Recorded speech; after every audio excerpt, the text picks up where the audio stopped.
So, herzlich willkommen zu meiner neuen Folge. Heute ist der Donnerstag, der 25. Februar 2021. Es ist 15:26 Uhr und der heutige Stream geht sofort los, denn es geht um Mach dein Daytrading zu deinem Business. Es ist ein Daytrading Livestream auf Deutsch und was könnt ihr in diesem Stream erwarten?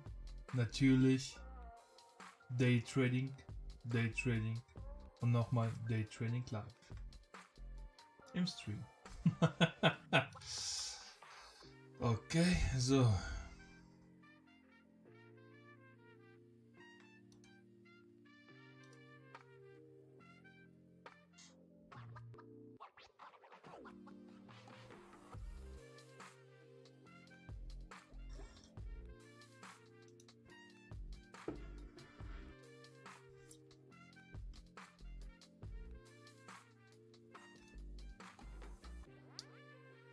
Was ist hier los? Wieso kann er mit dem Live-Chat mich nicht verbinden?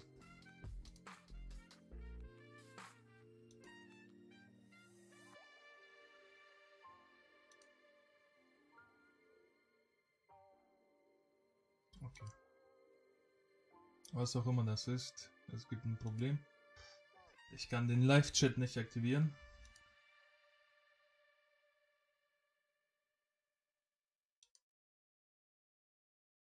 Ja, tatsächlich, ich kann den Live-Chat nicht aktivieren. Ich wüsste jetzt nicht, was das Problem ist.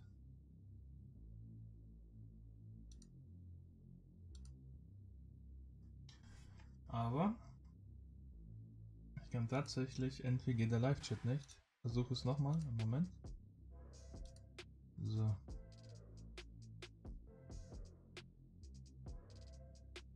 So, jetzt sollte der Live-Chat da sein. Ich bin mir jetzt nicht sicher, ob man das sehen kann. Kurzen Feedback. Ja, Mann, so gefällt mir das. Direkt ein Like zu Beginn des Streams. Du bist ein geiler Junge, mein Freund. Ja, so, los geht's. Fangen wir mal an direkt mit der Primarkt-Analyse. Bevor wir hier weiter Zeit verkacken und verlieren, möchte ich euch natürlich was zeigen. Und zwar Kurztrend. Ja, Kurzeinführung in den Trend. Und hier, das ist quasi unser Trend. Hat er hier noch das Kieferreich sogar? Tatsächlich, wir haben hier das korrigieren. Das ist nicht mehr unser Trend. Der Trend befindet sich hier. Das hier ist unser.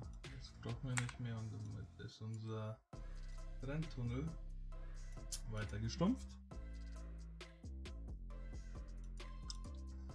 So. Ich hoffe, man kann das gut sehen. Kurzen Feedback. Bitte schreibt mal was in den Live-Chat, damit ich sehen kann, ob der funktioniert, weil ich hatte gerade eine Fehlermeldung. Es wäre schön, wenn ihr mich wissen lassen würdet, ob wir immer noch die Fehlermeldung haben. So. Das war die große Chartanalyse.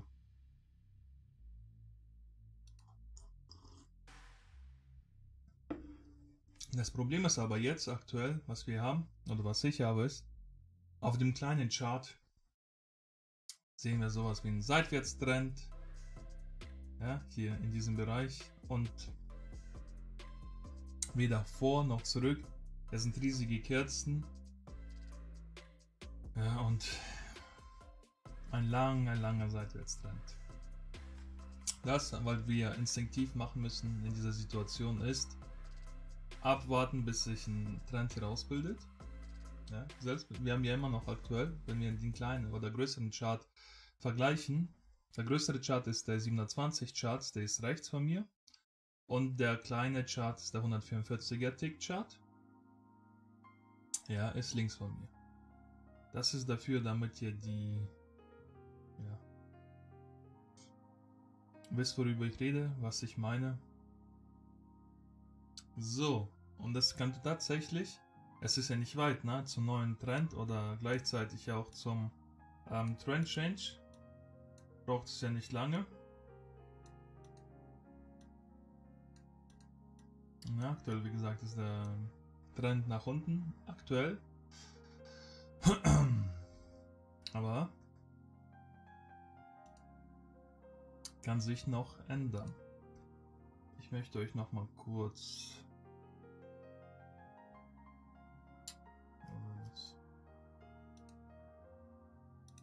das Tagebuch kurz einblenden, wie es aktuell mit dem Trading-Projekt so aussieht, wie es weiterläuft. Ja. Wie ist aktuell der Fortschritt? Ich muss kurz starten, kommt gleich. So sieht's. Ach, ist mir direkt auch aufgefallen. Der Superdome ist wieder nicht zu sehen.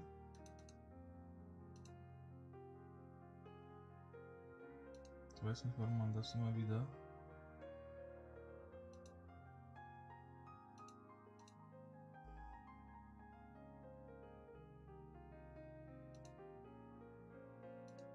Ja, ich weiß nicht warum, aber immer wieder muss ich es neu anmachen. Das ist die Performance aktuell.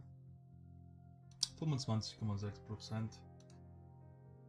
Ja, wir sind auf dem 64. Tag mittlerweile. Ja.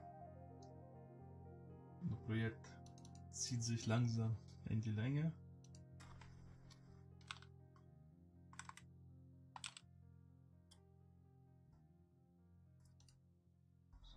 Kurz die Zahlen links aktualisieren. 16.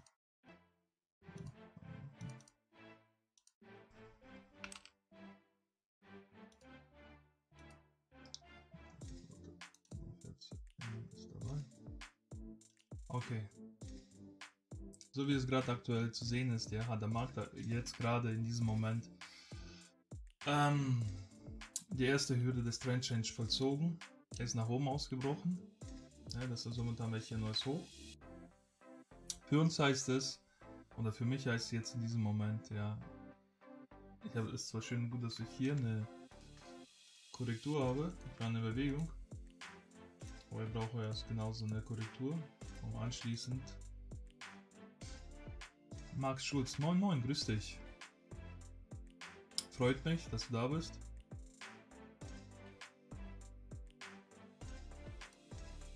Mal ein anderer Name heute Morgen zu Beginn direkt. Oh, 2 Likes schon, sehr schön, danke. Ich habe auch heute schon geguckt und ich wollte euch tatsächlich danken. Wir haben gestern die 130 Abonnenten erreicht. Ja. Und gesagt, da seid ihr. Ich danke euch sehr, dass euch das, was ich tue, gefällt.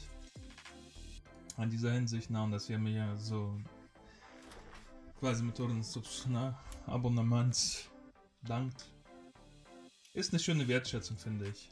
Also wie gesagt, falls es euch gefällt, weiter abonnieren, liken und natürlich die Glocke aktivieren. Wie geht's dir, Marc? Bist du aktuell neu auf dem Stream oder warst du schon mal häufiger da, aber hat sich nur nicht erkennen lassen?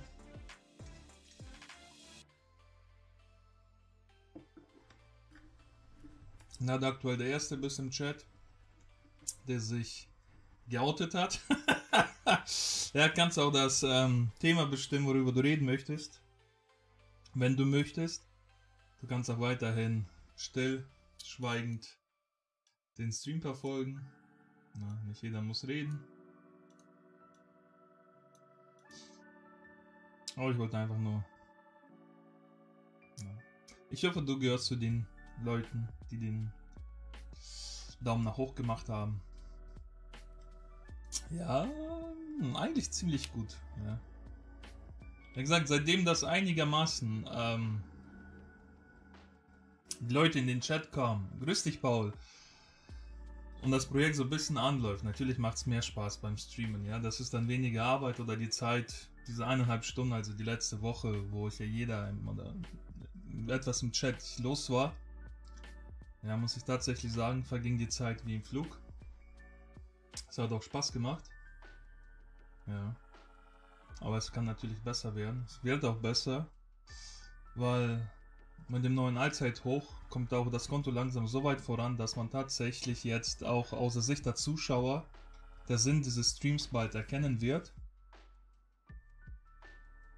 Hi, moin Marc. Ja, Paul sagt mir was. Der ist auch häufiger hier. Hat sich sogar, ja, ist sogar im Chat gerade. Aktuell. Also du bist dann der Mitschüler wahrscheinlich, ja? Der Kollege vom Paul.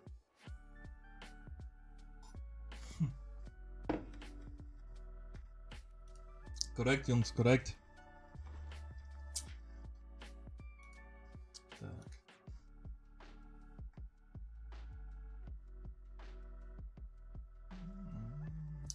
Schwierig aktuell. 7. Ein bisschen zu groß der Ausbruch. Was war Punkte? 2 Punkte? Ne, das ist zu groß. Aber es ist schön, dass sich das rumspricht. Finde ich optimal. Ja. Das Gute ist, ich habe ja von Paul gehört, der ist ja noch 17, der ist ja gerade so in den Anfängen vom Daytrading. Wie weit ist es bei dir? Bist du da schon ein bisschen mehr erfahrener, belesener, beziehungsweise hast schon mal selbst Erfahrung gemacht? Mit dem Daytrading oder generell mit dem Trading, schon mit dem Echtgeld getradet? Ja.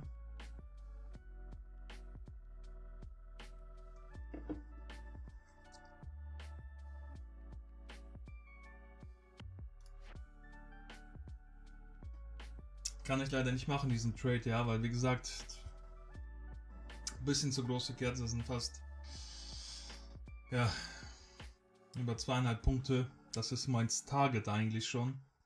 Das, was hier zwischen dem tiefsten Punkt und da mein Einstieg ungefähr wäre.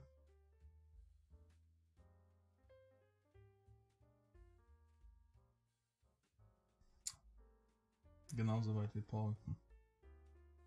Bist du auch so alt, so 17?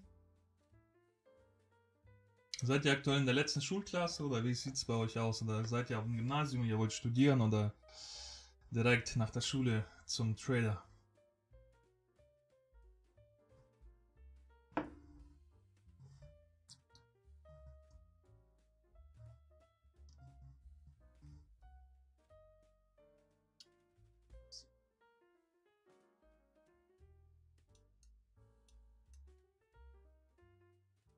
18, ja. Ja, man nimmt sich ja nicht viel, 17, 18. Ist ja, denke ich mal, sowieso so, ihr müsst ja schon in der 10. Klasse sein. Nein, dem Alter. 12. Klasse, okay. Neue Generation, die sind hier schon viel klüger als wir damals. Ja.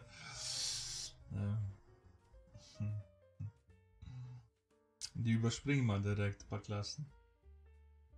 Und wissen nicht, wohin mit dem ganzen Wissen, was sie sich gesammelt haben. Ja. Aber wie kommt's? Was ist deine Motivation zu traden?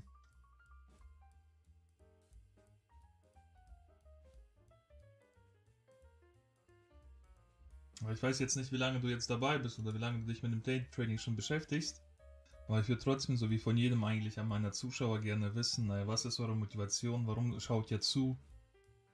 Ja, weil, wenn ich weiß, was ihr erwartet oder was ihr mit dem Trading verbindet, da kann ich auch besser auf das Thema eingehen.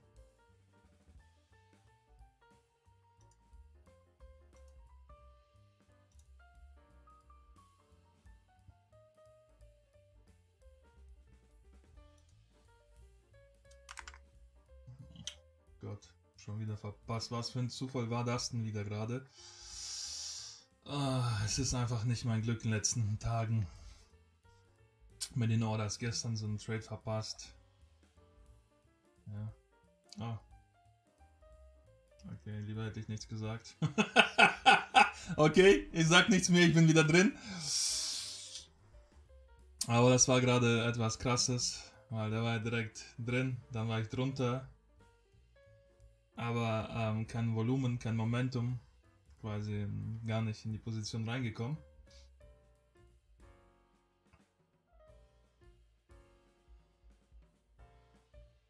Ja, ist ein bisschen riskant jetzt, dieser Trade, den ich gerade eingegangen bin, weil das ist so ein bisschen an der Schwelle, ob er noch weiter seitlich läuft oder ob er tatsächlich jetzt in die Trade-Richtung läuft. Und aktuell sieht es gut aus. Komm schon, zieh durch, zieh durch, zieh durch. Mach keine halben Sachen. Jetzt oder nie, jetzt oder nie. Wer kennt das von euch? Jetzt oder nie, jetzt oder nie. Gib den Ball zu El Bandi. Ich glaube, El Bandi kennt nur die neuere Generation oder die ältere Generation. Komm schon. Noch ein bisschen. Ein paar Ticks mehr, ein paar Ticks weniger. Komm schon. Ja. 2 Ticks kann man rausmachen.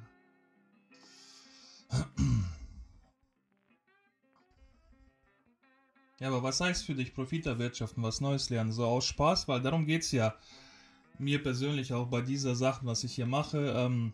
Der Unterschied, warum ich das so nenne oder warum Daytrading als Business. Ja, es gibt eine Unterscheidung zwischen, du meinst es ernst und du willst damit Geld verdienen oder du willst es hobbymäßig betreiben und eigentlich Geld verlieren. So wie als ob du ins Casino gehst oder so eine Spielhalle, schmeißt ein paar Euros rein, hast deine Freude gehabt, deinen Kick gehabt, ne? Geld gewonnen, Geld verloren. Ja, und dann gehst du nach Hause, quasi, hat sich erledigt. Oder willst du tatsächlich mit Daytrading etwas anfangen, wo du über langfristigen Zeitraum davon leben möchtest? Du möchtest zu deinem tatsächlichen Business machen, also damit viel Zeit verbringen. So, geht mir schon auf den Sack. Ich verkaufe es manuell. Die Nerven halten nicht mehr aus, ich bin nicht mehr der Jüngste. Ja, okay. Was haben wir hier verdient? 220 optimal. Einsteigswert. Habe dich schon verfolgt bei der 1000% Challenge und muss sagen, dass du es wirklich gut machst. Ja. Oh, Jan Müller. Grüß dich, Jan. Ja, oh, ich habe deinen Namen wahrscheinlich verraten. Ich weiß jetzt nicht, ob das okay war. Ja, freut mich. Das ist so ein lang eingesessener Fan. Zwinker, zwinker. Ja. Noch aus der alten Garde meine Streams verfolgt.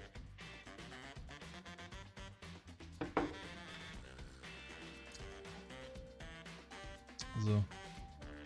Aber was wollte ich gerade sagen? Genau hier. Komme ich nochmal zu dir, Marc. Und zwar geht es beim Daytrading. Ja, es heißt ja, kleines Konto, groß traden. Habe ich mir zuerst überlegt, aber wie soll ich sagen?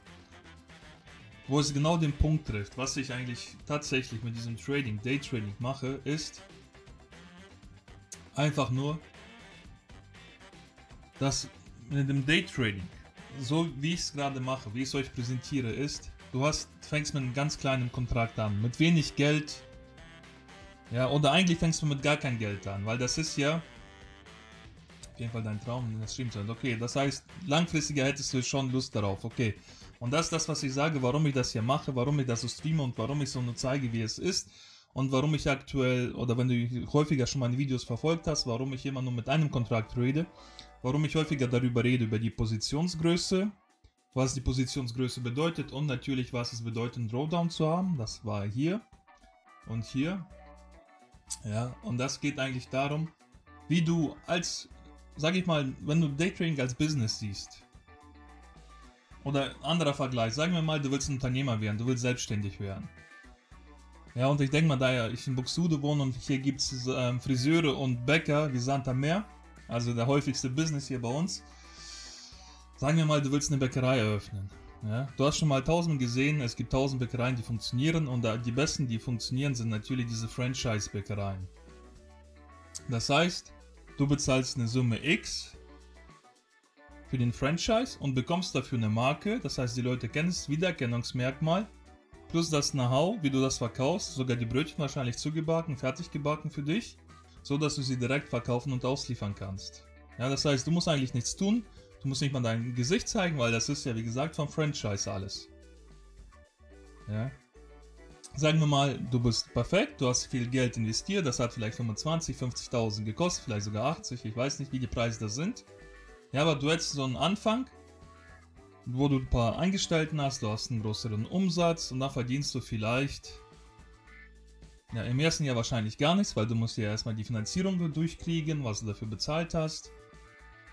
Aber im Durchschnitt in Deutschland, ja, dass die Unternehmen oder die Selbstständigen verdienen Nettogeld erst ab dem 7. Jahr. Das heißt, da haben sie ihre Investitionen zurückbezahlt, ihre Kredite, womit sie angefangen haben, ja, und das, die ganze Investition von Anfang an, trägt erst ab dem 7. Jahr Früchte.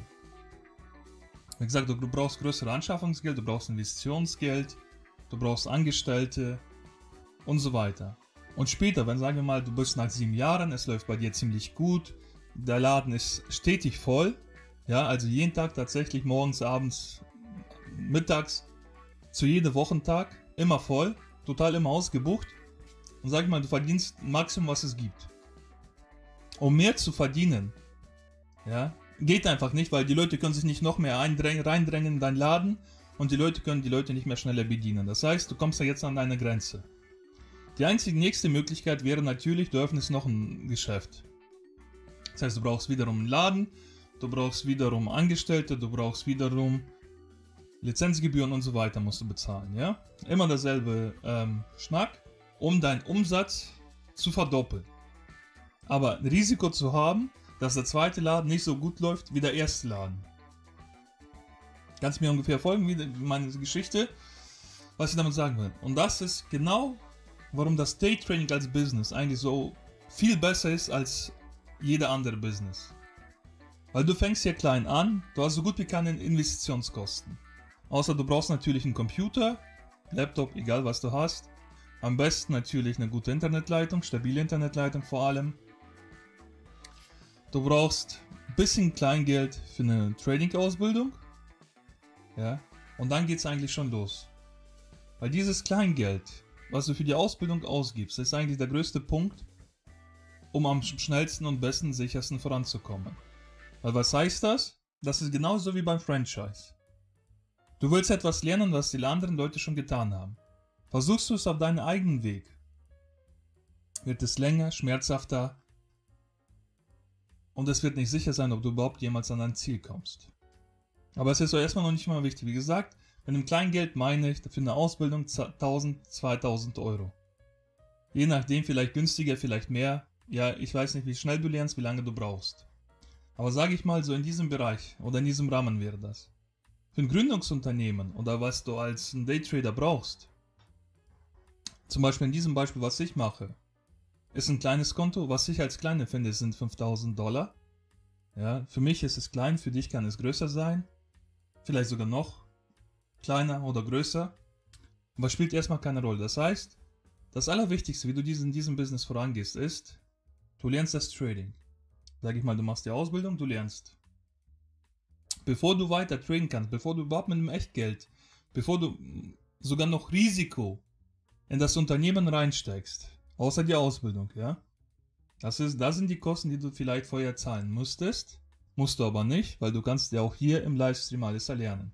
Wie gesagt, dauert meistens länger, ist auch nicht so ertragsreich, aber es ist möglich. Und dann, wie gesagt, lernst du auf dem Demokonto zu sein, was ist konstantes Trading. Das heißt, dass du Woche für Woche Gewinn machst, profitabel bist. Wie das ungefähr aussieht, kannst du hier in diesem Bild sehen. Die erste Woche im Februar zum Beispiel war nicht profitabel. Ja. Zweite war profitabel, dritte Woche profitabel und die vierte Woche ist aktuell auch profitabel. Guck mal, ja, muss erstmal ein Kapital haben, als erstmal Arbeitsmarktarbeit. Guck mal, das ist ja, was ich dir erklären möchte. Ja, du musst arbeiten. Arbeiten musst du sowieso, weil du kannst nicht, wenn du mit dem Trading anfängst, sofort daran denken, dass du von diesem Geld, was du erstmal im Trading erwirtschaftest, davon leben kannst, ja. Das sollte nicht dein Ziel sein, sondern dein Ziel sollte sein, konsistentes Trading.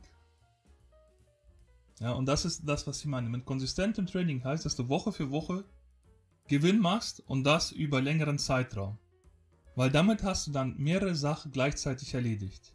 Erstens, du hast bestätigt über längeren Zeitraum, dass du traden kannst. Das heißt, wenn du einen Monat profitabel geworden bist, du hast mehrere Wochen hintereinander im Gewinn abgeschlossen und du hast jeden Tag getradet.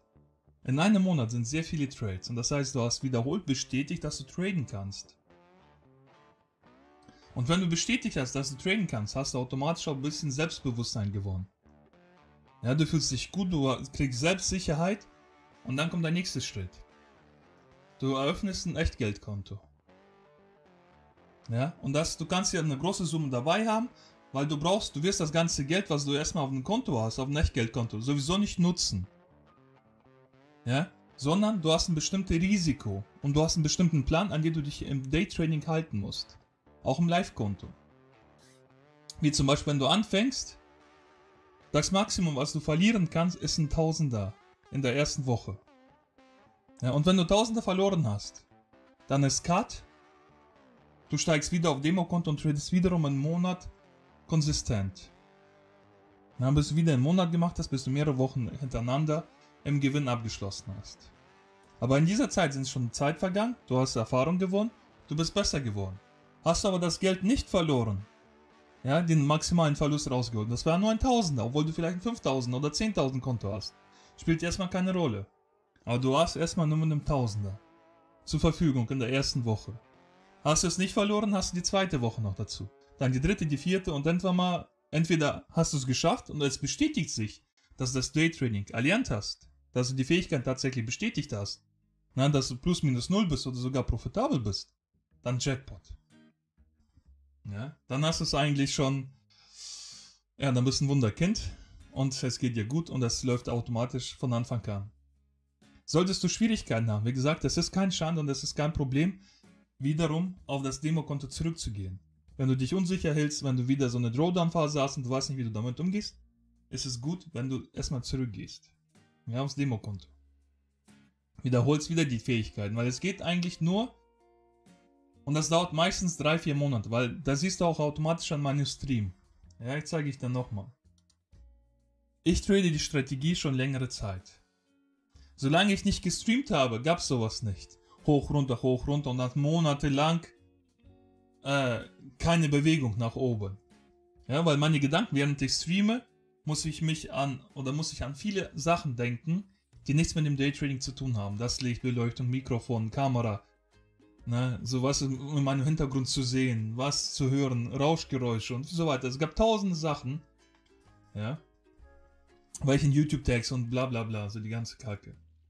Und wenn du so aber überlegst, nach einer Zeit hat sich aber so ein bisschen immer stabilisiert, wo für mich unterbewusst jetzt genommen das Streamen nicht mehr viel Energie in Anspruch nimmt. Das heißt, ich streame schon alles fast auf Automatisierungsbasis, ohne dass ich darüber nachdenken muss. Und ich kann trotzdem aber handeln und selbst wenn ich euch gerade was erkläre, habe ich immer noch den Markt im Blick und ich kann immer noch reagieren oder nicht. Das ist diese Entwicklung, die du brauchst. Im Normalfall, ja, bei jedem normalen Mensch, es kann sich unterschiedlich sein, aber ungefähr dauert es zwischen 3 und 6 Monate. Bis man in diesen Zustand reinkommt, wo das, was du gelernt hast, wenn du es immer wieder abrufst, ja, am Anfang musst du musst darüber nachdenken und zwischen 3. und 6. Monat wird es irgendwann mal so sein, dass du nicht mehr daran nachdenken musst, sondern du wirst automatisch nur handeln. Weil wie gesagt, deswegen ist es wichtig, warum ich konsistentes Training das Allerwichtigste ist.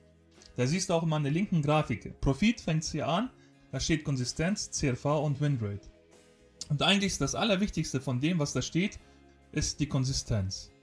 Weil das heißt, du kannst wiederholen oder du hast wiederholt mehrmals hintereinander, Woche für Woche, dass du richtig traden kannst, dass du die Strategie verstanden hast, dass du dich an den Plan halten kannst und dass du sogar in der Lage bist, das umzusetzen.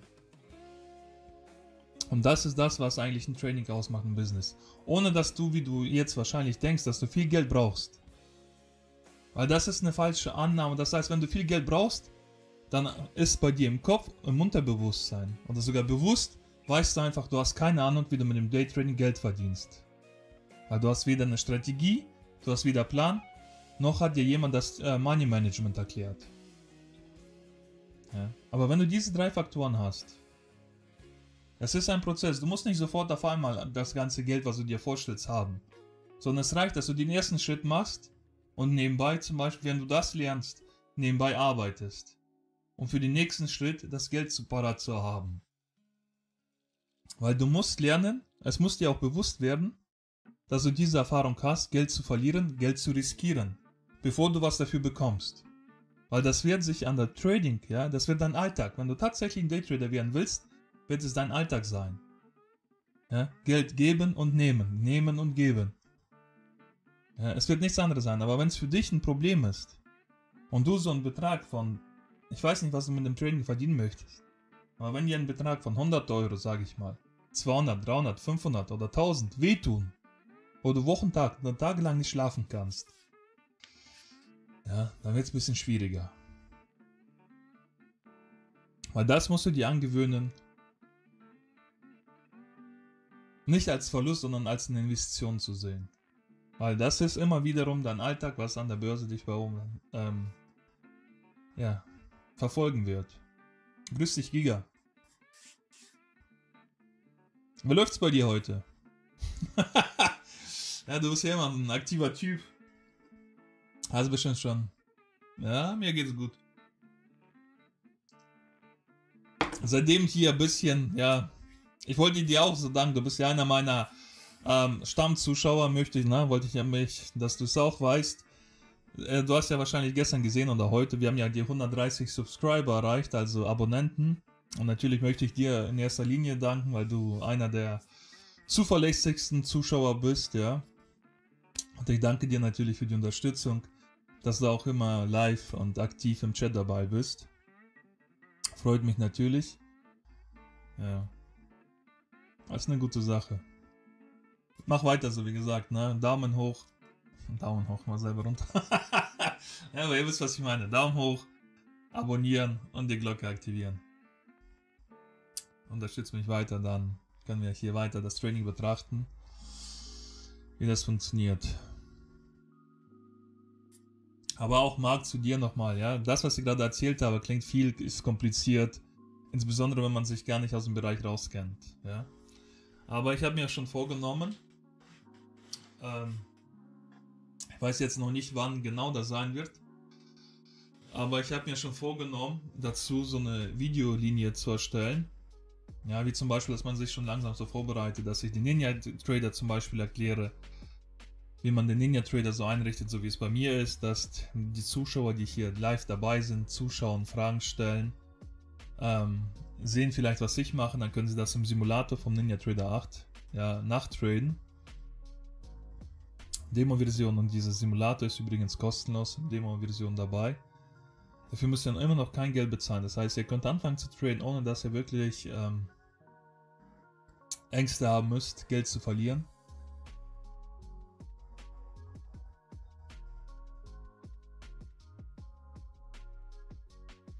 Ja, guck mal, Marc, das ist selbstverständlich. Ja, ich weiß, woran du sagst, und ich habe auch Tipps dafür. Wenn du beim Traden schlecht gelaunt bist, ja, das hängt immer dabei, wenn es emotional wird. Und zu 98% ist immer dieselbe Grund, warum du emotional beim Traden bist. Und zwar, weil du handelst aus dem Gefühl heraus. Ja, das liegt einfach daran, dass du keine klaren Regeln hast. Das heißt, du hast nicht alle Möglichkeiten mit Regeln abgesichert. Daher musst du dich emotional, und meistens, bevor du einen Trade eingehst, ringst du mit dir selber, einsteigen, nicht einsteigen, einsteigen, nicht einsteigen, soll ich nicht. Und dann, wenn du einsteigst und du Verlust machst, ja, dann bewertest du dich direkt. Und dadurch fühlst du dich schlecht, weil dann folgt die Bewertung, dass du dich falsch entschieden hast, dass du ein Loser bist, dass alles Kacke ist und das, ja. Dieses Gefühl geht weg, wenn du klare Regeln hast, wenn du dich an die Regeln hältst und wenn du es erlebst, wenn du dich an die Regeln gehalten hast und diesen Moment hast, dass du erlebst, dass am Anfang wirst du trotzdem dieses Unsicherheitsgefühl haben und ja, nein, aber wie gesagt, je häufiger du das ausführst, deswegen kommt irgendwann mal der Moment, wo du das tatsächlich erlebst, wo du die Sicherheit bekommst, dass das, was du tut, funktioniert. Und dann ist es eigentlich was anderes. Aber wenn du das Gefühl hast, dass du dich schlecht fühlst, egal welche Art Form, das liegt daran, dass du, wie gesagt, emotionale Entscheidungen triffst. Das heißt, du hast keinen klaren Plan, keine klaren Regeln.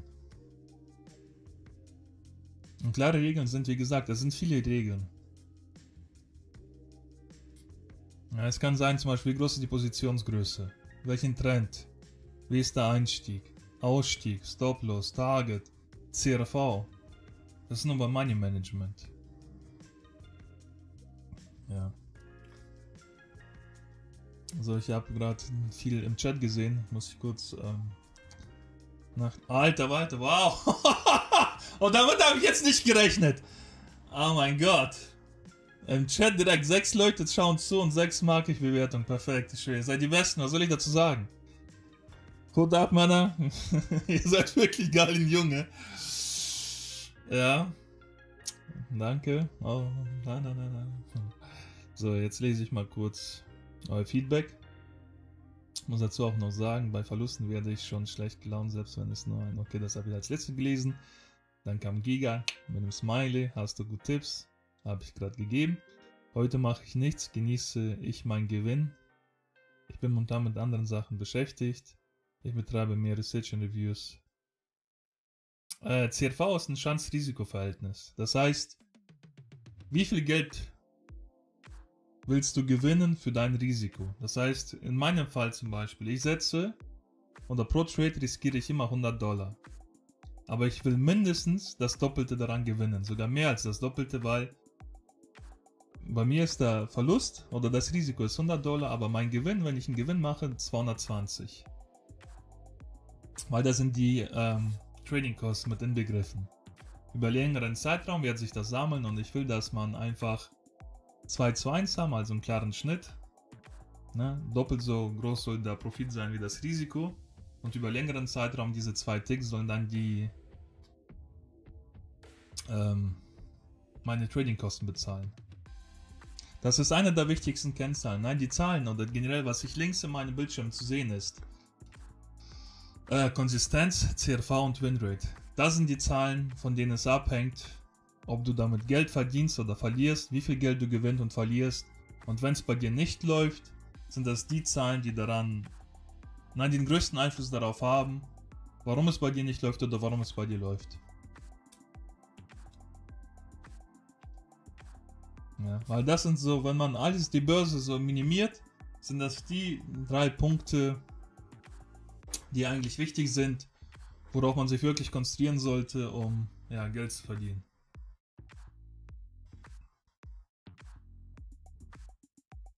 Okay, wir haben jetzt eine riesige Bewegung hier kurz im Markt. Ich komme mal kurz darauf zurück.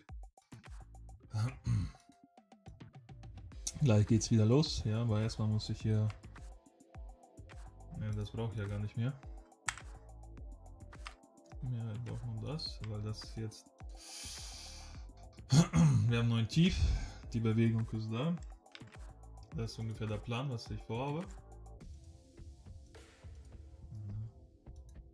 Oder das ist ja aktuell, der Abwärtstrend hat sich bestätigt, somit jeder Trend, oder Definition für einen Trend ist ja eine Bewegung, eine Korrektur und eine Bewegung. Das ist hier die Bewegung. Ich weiß nicht, wann sie aufhört, aber irgendwann mal wird sie aufhören. Dann geht der Markt in die Korrekturphase rüber. Es hört auch irgendwann mal auf und dann fällt oder geht der Markt in den Trend. Ja, also der Trend setzt sich fort und das ist dann die nächste Bewegung. Und so läuft der ganze Chart. Alle Chartmuster, die ihr habt, seht, egal in welchem Markt, es ist immer dasselbe. Bewegung, Korrektur, Bewegung. Tag und Nacht, rauf und runter. Egal in welche Zeiteinheit ihr nehmt, nur so bewegt sich die ganze Zeit der Markt. Noch eine Sache habe ich rausgefunden, habe auch wegen Langeweile getradet. Das ist ganz normal, das ist genau dieses, guck mal, sag mal so Giga, ne? Ohne dich jetzt anzugreifen. Ich habe ja so gedacht auch, ne? Wo ich mit dem Trading angefangen habe. Am Anfang war es tatsächlich, was mich an der Börse so fasziniert hat, war dieses, wenn du mit 2000, ja, oder einfach mal sogar mit 10.000 in einen Trade reingehst und das ist dein ganzes Geld. Und du sitzt und hoffst und bangst,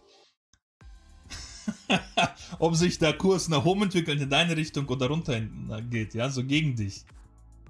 Und das ist natürlich ein Kick, das ist ein gutes Gefühl, wenn man Geld gewinnt. Weil das ist ja, sage ich, was ich immer so sage mit Glücksspiel, mit der Spielerhalle, so Casino-mäßig. Weil wenn man so eine Emotion braucht, um dieses Gefühl zu haben, gut zu fühlen, wenn man gewinnt, ja, und wenn das einen emotional trifft, dann ist es ein Zeichen, genau wie beim Glücksspiel, das Glücksspiel aus Glück passiert. Da gibt es kein System, es gibt kein... Ich weiß nicht, kennst du den Film 21? 21, diese Blackjack, wo sie spielen.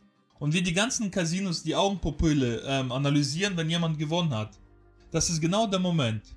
Weil ein Glücksspieler, ja, da sieht man das, dass er das unerwartet hat und er hat gewonnen und er freut sich dabei. Jemand aber, der mit Systemgeld gewinnt, ja, da ändert sich die Pupille nicht. Das heißt, er hat keine Aufregung. Und das ist ein Trader. Das sind die, die Geld verdienen. Aber wenn man das emotional, diese Freude hat, diese ich habe gewonnen, ja, dann ist man ein Spieler und das hat nichts mit Trading zu tun, das hat nichts mit Business zu tun, das hat nichts mit Geldverdienen zu tun. Das ist einfach ein teures Hobby, was man sich angelegt hat und wo man sich einredet, ja, ich werde damit einfach mal Geld verdienen, aber wird man nicht. Weil um an diesen Weg zu kommen, sind Jahre vergangen. Und es hat sich bis jetzt noch nichts geändert. Ja, da muss man echt... Das ist schwer, ne? Weil wie gesagt, diesen Unterschied zwischen Hobby-Trader und Profi-Trader zu merken oder zu verstehen. Ich kann darüber reden, wie lange ich will. Aber solange man nicht selber sich darin findet, ja, da kann ich auch mit einer Wand reden. Ist mir ja bei mir genauso passiert, ja. Ich habe ja auch jahrelang sinnlose Sachen gemacht. Auf niemanden gehört. Mir wird immer vorgeworfen, ich höre auf niemanden. Ja, ich bin ein sturer Mensch. Weil wenn ich mir was vornehme, dann ist es vorbei. Ich kann nicht Nein sagen, ich kann nicht aufhören. Sondern es geht so lange, bis ich es dann kriege oder schaffe oder wie auch immer. Aber auch heute wird mir immer gesagt, ich höre auf keinen anderen Menschen. Weil ich lerne, ich bin der Typ, ne, der auf Schmerz steht. Weil ich lerne durch Erfahrung. Tatsächlich leider traurig, aber wahr. Ich bin einer von den Menschen, ne, die durch Erfahrung lernen. Mir reicht es leider nicht, dass wenn ich mir jemand sagt, dass es so ist, ja, dass ich davon lernen kann. Oder dass wenn ich die anderen sehe, dass ich von denen das nachmachen kann, ist leider auch nicht. Ich muss es fühlen und wenn ich es gefühlt habe, dann ist es vorbei.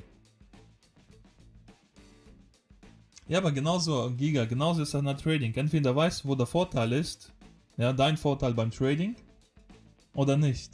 Wenn du keinen hast, dann ist es Glücksspiel. Dann hast du einfach hoch, runter und du weißt nicht warum.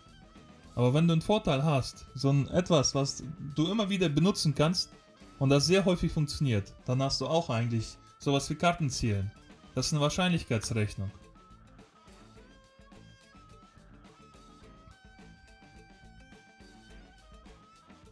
Wann kann man denn sehen, wann der Kurs sich ändert? Ist doch eigentlich auch eine Spekulation. Das kannst du sehen, wenn du verstanden hast, wie der Trend funktioniert. Wie der ganze Kurs funktioniert, das ist, was ich davor erzählt habe. Jeder Trend besteht aus einer Bewegung, einer Korrektur und einer Bewegung. Dann haben wir nochmal einen größeren Chart und einen kleineren Chart. Der größere Chart ist langsamer, aber dafür stabiler. Der kleinere Chart ist kleiner, flexibler, der kann hoch und tiefer viel schneller passieren und ist nicht so beständig. Deswegen, großer Chart guckst du, okay, da geht die Richtung nach oben, nach unten, je nachdem, wo der Markt zeigt, ja. Hier in diesem Fall haben wir aktuell nach unten.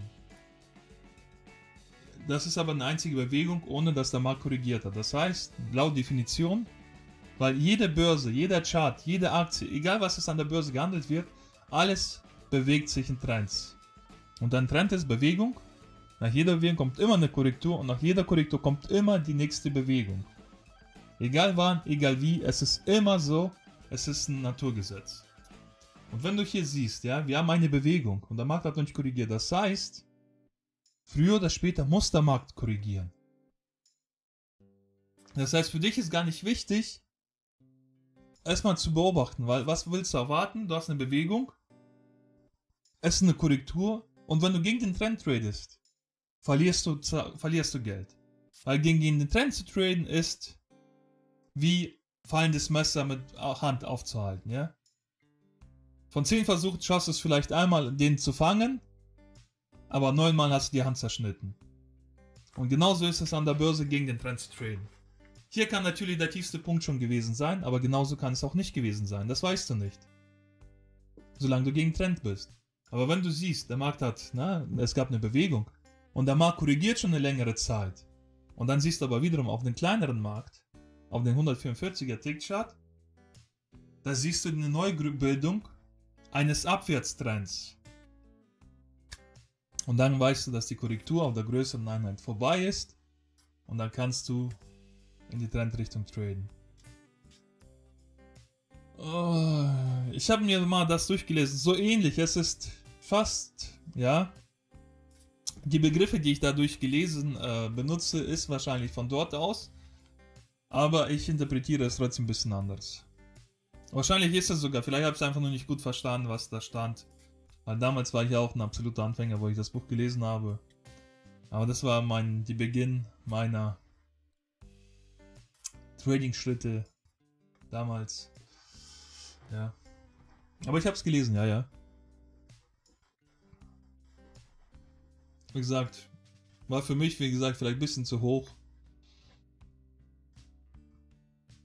Weil aus den Büchern zu lernen, wie gesagt, ich muss Erfahrung selber haben. Ja. Weil da standen vieles gute Sachen, wie der Trend funktioniert. Da war es, glaube ich, mit 2-3 erklärt. Aber genau so kann man es auch erklären. Ja. Aber die Sache ist, ja, das ist eine Ansichtssache, wie man das sieht. Für mich ist es einfacher, wenn ich weiß, dass der Trend aus einer Bewegung, einer Korrektur und einer Bewegung besteht. Und das ist Fakt, ja. Es ist immer so. Und eine Bewegung ist immer größer als eine Korrektur. Ja, Fakt. Das heißt, hier weiß ich nicht, was hier war. Und wenn ich mir nicht sicher bin und ich noch ein Anfänger bin, weiß ich, oh, von diesem Hochpunkt bis zu diesem Tiefpunkt habe ich hier ein neues Tief erreicht. Das heißt, okay, das ist so oder so, das ist eine Bewegung. Es wird früher oder später zu einer Korrektur kommen. Aber dafür habe ich ja den kleinen Markt. Na, hier haben wir ja auch so eine, mittlerweile. Na, hier dieses Hoch ist höher als das davor. Dieses Tief ist nicht mehr, ist höher als das davor. Dieses Hoch ist höher als das davor. Dieses Tief ist höher als das davor. Das ist eine Definition für einen Aufwärtstrend. Aber ich brauche jetzt eine Definition für einen Abwärtstrend, weil ich ja in den großen Markt Short traden möchte. Aber es ist kompliziert und man darf nicht das so stückenweise, wie soll ich sagen, was ist ein Trend, woher weiß ich eine Korrektur? Klar, das willst du wissen, das willst du auch verstehen. Aber es gibt viele Möglichkeiten vom Trend. Aber was viel wichtiger ist, für den Einstieg. Ja, für den Einstieg. Erkenne erstmal den Trend. Und eine Trenddefinition habe ich schon mehrmals in meinen Streams erzählt. Das ist, wie gesagt, dass ein Trend besteht immer aus einer Bewegung, einer Korrektur und einer Bewegung. Hier, und das ist was ich meine. Ja, hier war ein Aufwärtstrend. Hier, das ist genau für dich, Marc. Hat er kein neues Hoch mehr erreicht. Ja, Aufwärtstrend nicht mehr gültig. Hier hat er ein neues Abwärtstrend erreicht oder neuen Tief. Bestätigt, Abwärtstrend. Beide Seiten, der große Chart und der kleine Chart. Natürlich habe ich noch Regeln für das Einstieg-Timing, für den Timingseinstieg.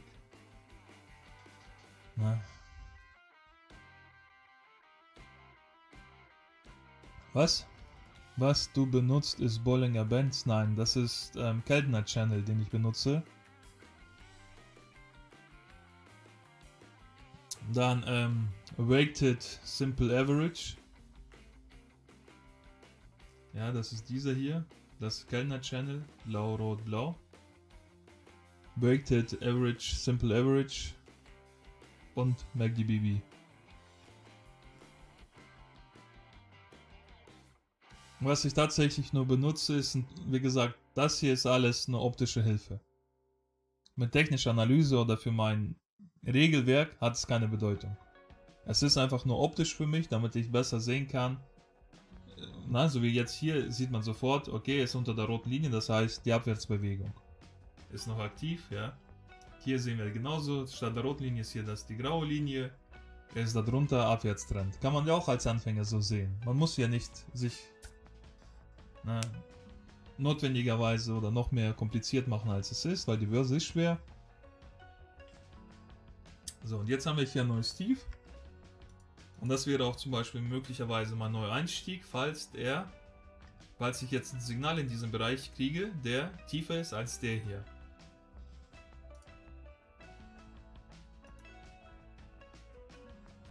Ja, das heißt, wenn ich nur den Trend traden würde. So würde ich auch handeln. Aber für mich sind auch andere Faktoren noch wichtig. Das Timing, weil das wird man merken, wenn man sich mit dem Daytrading beschäftigt oder egal mit welcher Art vom Trading. Ja, die Richtung, oder auch bei mir hat man ja häufiger gesehen, in dieser Woche und letzte Woche zum Beispiel ja auch, glaube ich, der Tag, wo ich Verlust hatte, ja, da war ich am ersten Tag direkt eingestiegen, ich wurde ausgestoppt und der Markt ist mal in eine Richtung gefallen.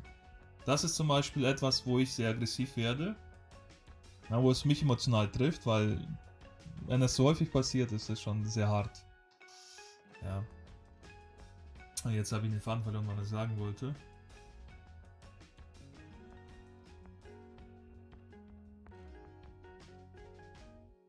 Ja. Ach, jetzt habe ich den Faden verloren. Achso, genau, das Timing.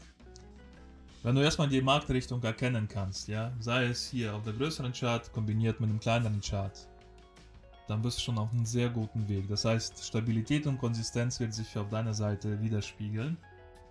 Der nächste Schritt, und das ist so, wo die meisten immer ein bisschen länger dauert oder brauchen, ist das Timing. Weil das ist da, wo man die Entscheidung treffen muss, hat der Markt jetzt meine Regeln erfüllt oder nicht. Ja, dafür muss man natürlich die Regeln auswendig kennen und so gut kennen, dass man nicht drüber nachdenkt, sondern einfach nur handelt. Und das ist das, was ich gesagt habe. Das macht man, indem man tatsächlich jeden Tag auf dem Demokonto erstmal jeden Tag tradet, Woche für Woche, und einen Monat wird abgerechnet, geguckt, okay, wie weit bin ich, wie waren meine Trades, wie sehr bin ich davon abgekommen. Wie gesagt, egal wie einfach eine Strategie ist oder egal was es ist, egal wie einfach, wie schnell das ist, jeder Mensch, sei es ob er eine Ausbildung macht, studiert oder wie auch immer, einen neuen Beruf erlernt, neues Hobby erlernt, ja, jeder Mensch braucht Zeit, um sich einfach darauf einzustellen, dass der Körper das auch mitmacht. Das muss man immer mitbedenken. Weil das ist nicht einfach so, dass du das Wissen hast, ein Video angeguckt hast und plötzlich 1:1 alles umsetzen kannst. Ja, so ist das nicht. Weil das ist schon etwas, wo man arbeiten muss. Und vor allem, ja, und das habe ich bei mir auch in der Ausbildung eingebaut, in den Trainingplan, wo du ständig deine Komfortzone verlassen musst. Weil zum Beispiel ich sehe das nicht ein, für mich jetzt nicht mehr und auch für die anderen Anfänger, die schon länger als 12 Monate traden, ja, 12 Monate und immer noch nicht profitabel sind oder keine profitable Strategie haben. Das heißt, die wollen ihre Komfortzone nicht verlassen. Die reden sich ein, ja, es funktioniert, ja, ich muss noch dies, ja, ich muss noch jenes, aber Fakt ist, sie wissen einfach nicht, woran es liegt. Ja, und so ziehen sie die Zeit einfach nur in die Länge, aber ohne, dass es wirklich einen Fortschritt gibt. Und das ist genau das, was in meiner Ausbildung geht. Mir geht es einfach nur, dass du diese Komfortzone ständig verlässt. Wenn du konsistent bist, selbst wenn du nur $5, $10, Woche für Woche, am Ende der Woche plus hast, bist du ein konsistenter Trader und dann geht's weiter. Das heißt, du bestätigst, du baust es langsam auf und dann geht's los. Und du musst immer wieder die nächste Stufe erklimmen, die nächste Stufe erklimmen. Und je schneller das passiert, das heißt schneller, je besser du dich dabei fühlst, wenn das passiert, sage ich mal so. Dann wirst, beziehungsweise wenn du das erreichst, dann wirst du dich automatisch besser fühlen. Das heißt, das ist etwas, was du kontrollieren kannst. Ja, nicht Gewinn oder Verlust, dass du so viel Geld gewinnst oder so viel Geld verlierst. Das kannst du nicht kontrollieren, aber du kannst kontrollieren, wie viele Trades du machst, ob du die Trades nach bestimmten Regeln ausführst. Ja, das kannst du immer kontrollieren. Und das ist auch so, worauf es ankommt.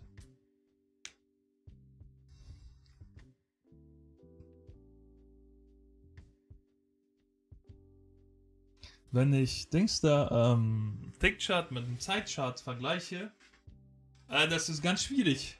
Ne? Wenn die Amerikaner da sind, würde ich sagen, es ist vielleicht eine Minute und 5 Minuten Chart oder 40 Sekunden und 3 Minuten Chart. Manchmal ist es auch ein paar Sekunden und 1 Minute Chart. Ja, es spielt ja keine Rolle, weil das ist ja nicht zeitlich bedingt, sondern wie gesagt tatsächlich Volumen, wo die Leute kommen, um zu handeln, und das Handelsvolumen entscheidet, wie schnell sich der Markt bewegt oder nicht bewegt. Weil ich will nicht den ganzen Tag da vorm Rechner sitzen und darauf warten, dass ich eine Gelegenheit kriege oder nicht.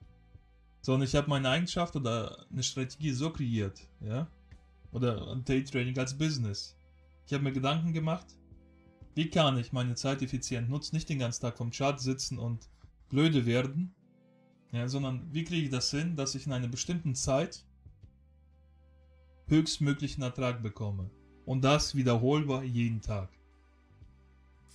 Ja, und das ist der Tickchart.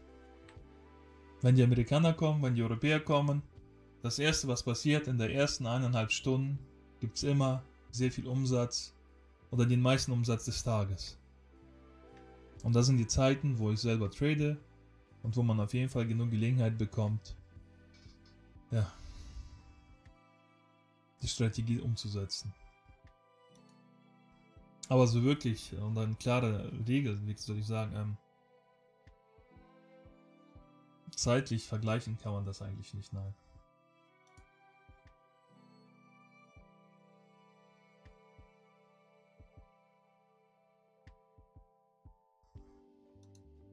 So, jetzt haben wir, ne, das, was ich erwartet habe, aber das war für mich viel zu kleine Korrektur. Jetzt, was viel spannender ist, wir haben hier eine große Bewegung auf dem großen Chart. Jetzt ist die Korrektur ersichtlich, auch mit dem Auge. Hier müsste man so, hey, ist es schon neues Hoch, neues Tief, so sieht man gar nicht auf dem großen Chart. Auf dem großen Chart, diese Bewegung sieht man auf jeden Fall klar. Von Weitem, okay. Ich habe eine Bewegung gehabt. Jetzt scheint es so, dass die Korrektur läuft. Und gleich wird es eigentlich nur darum gehen, dass man das Timing dafür erwischt, auf der kleineren Zeiteinheit. Und wie das passiert, hoffe ich mal, dass ich euch gleich zeigen kann. Aber ich muss was bringen. Bis gleich.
Okay, das heißt, der Markt, wie wir sehen können, ne, ist ja wie gesagt, ohne mir vorheriges ein Signal zu geben, dass er jetzt Short will,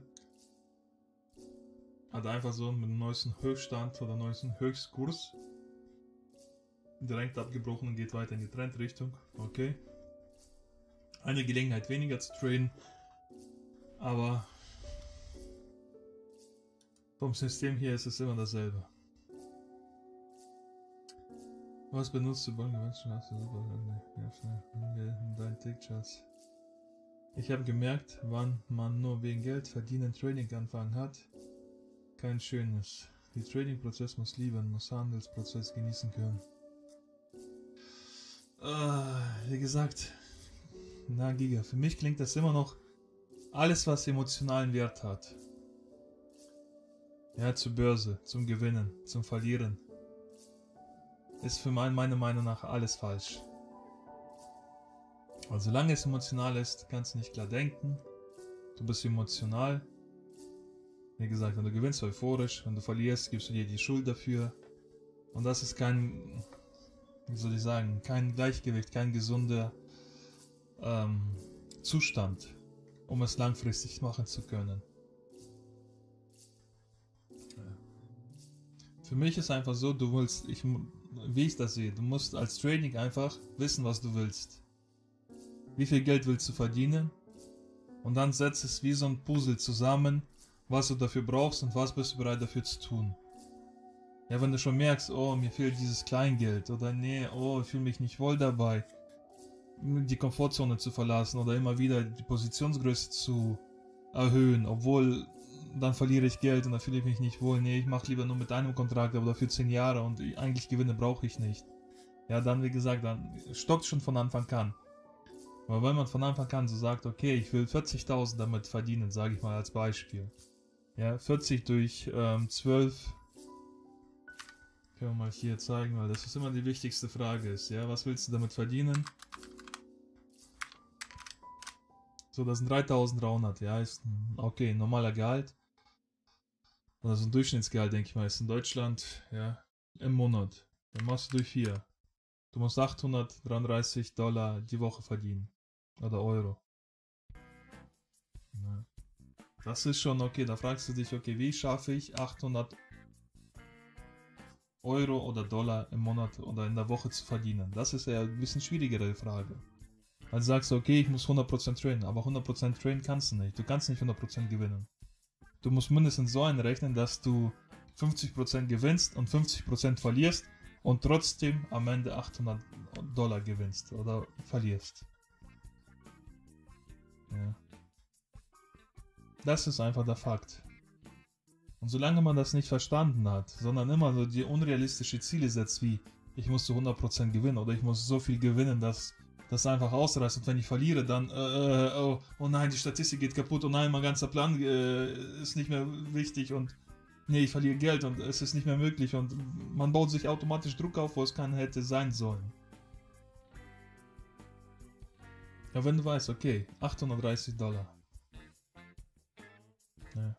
Beispiel, nehmen wir das von meinem Stream 5000 Konto, Ziel ebenfalls 200 Euro. 200 Euro täglich ergibt pro Woche an sich 1000 Euro.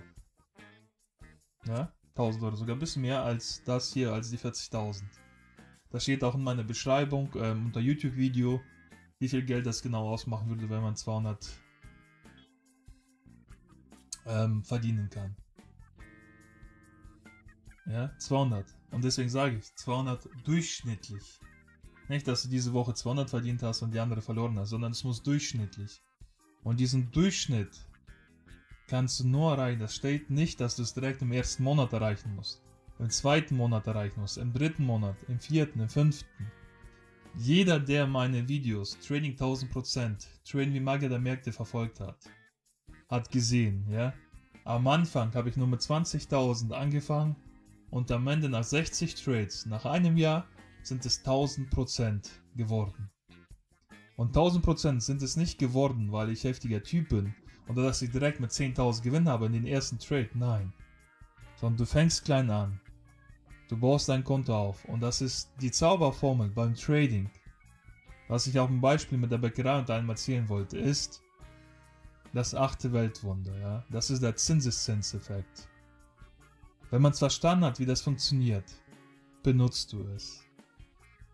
Wenn du es nicht verstanden hast, dann wirst du von diesem Moment benutzt. Weil dann wirst du für Geld immer arbeiten, nicht das Geld arbeitet für dich. Es geht einfach nur um Zinseszinseffekt, das ist Money Management. Das sind Zahlen, Mathematik, ja. Aber das, was du lernen sollst, ist Konsistenz. Das ist die einzige Fähigkeit, die du als Trader brauchst. Konsistenz. Dass du Woche für Woche schaffst, dich an den Regeln zu halten und die Wochen im Gewinn zu schließen. Wie groß der Gewinn am Ende ist, wie gesagt, das ist Mathematik, das ist das kleine Einmaleins.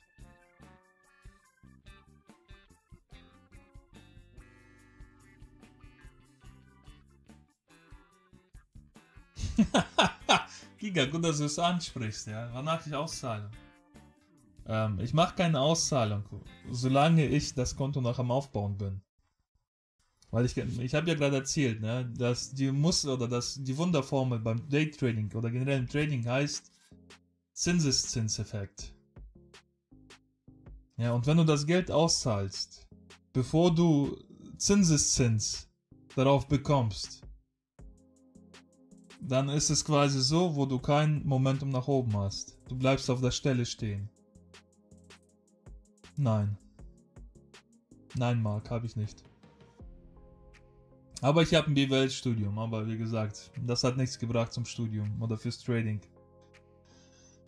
Ja, einfach so, damit ich Zeit hatte, das Studium dafür gemacht, na, damit ich Zeit hatte, um zu traden. Weil wenn man arbeitet, tatsächlich, wenn man die 8 Stunden oder 12 Stunden arbeitet, habe ich auch gemacht, um an das Startkapital zu kommen. Aber wie gesagt, man muss nur sicher sein, will man das oder will man es nicht. Aber wenn man will, dann darf es keine Ausreden mehr geben. Dann muss man entweder tun oder nicht. Ja. Aber darüber reden, ob man ja, nein, vielleicht, dann muss sie das und jenes. Dann weißt du schon im Inneren für dich, es ist zu großer Aufwand, man will es eigentlich nicht machen.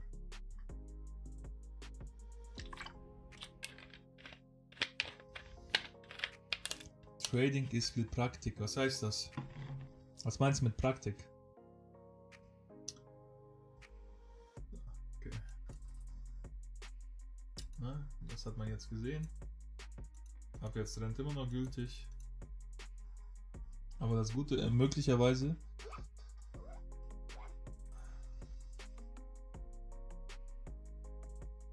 Viel Erfahrung sammeln. Ja, Erfahrung ist wie gesagt schmerzhaft. Ich würde beim Trading tatsächlich, ja, ist das die schlimmstmögliche Art zu lernen, durch Erfahrung. Es ist tausendmal einfacher und tausendmal schneller. Und für die Seele auch am besten, ja, wenn du es abguckst einfach von jemandem. Das ist der einfachste Weg, um zu lernen. Das tun auch die ganzen Menschheit, weil warum gibt es 1000 Bäckereien? Warum gibt es 1000 Friseure? Warum gibt es 1000 Ausbildungsberufe weltweit? Weil der Mensch vom Menschen abguckt und genau das macht. Vielleicht tick besser, tick schlechter, aber im Großen und Ganzen ist es derselbe Prozess.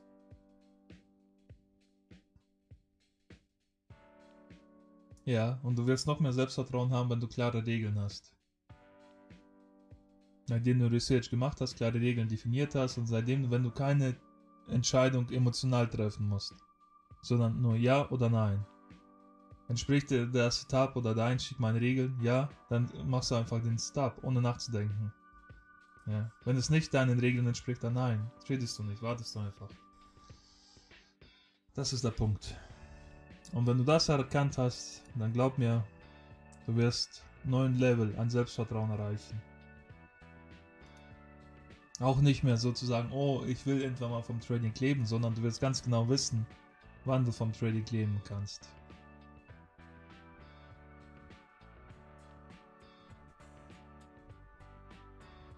Wie gesagt, du brauchst ungefähr 3 bis 6 Monate, bis du dich an das System, an das neue Trading-Prozess gewöhnt hast. Ne? Dass du die Kniffe kennst, dass du immer wieder dieselben Tätigkeit ist ja, kann man ja so sagen. Ne? Es ist ja dieselbe Tätigkeit, Tag für Tag, immer dasselbe. Am Anfang, wie gesagt, ist es wie Autofahren.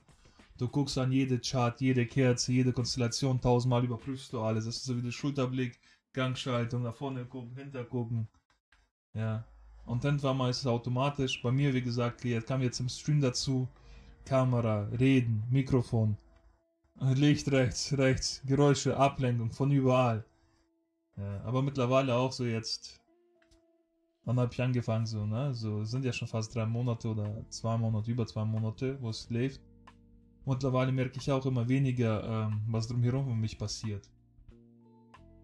Ich kann jetzt mittlerweile mit euch reden und trotzdem traden. Ja, das ist, na, war was Neues. Ich musste die Komfortzone verlassen.